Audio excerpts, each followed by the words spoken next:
సిలువయందు మాత్రమే అతిశయిస్తున్నానని పౌలు చెప్పాడు.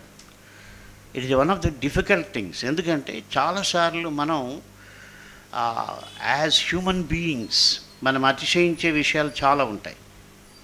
ఓ మంచి చదువుకున్న వాళ్ళు ఆ చదువును బట్టి అతిశయం వచ్చే అవకాశం ఉంది.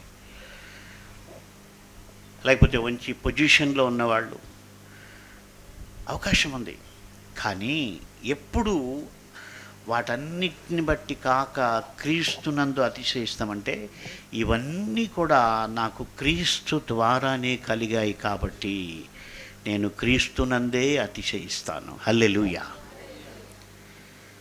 So we should connect all our blessings, all our talents to Christ. ఆయన లేకపోతే మనం లేము, ఆయన లేకపోతే మనం లేము. కాబట్టి ఏదైనా టాలెంట్, ఏదైనా బ్లెస్సింగ్ మనకు ఉందంటే అక్కడి నుంచినే వచ్చింది కాబట్టి మనం అక్కడే అతిశయపడాలి.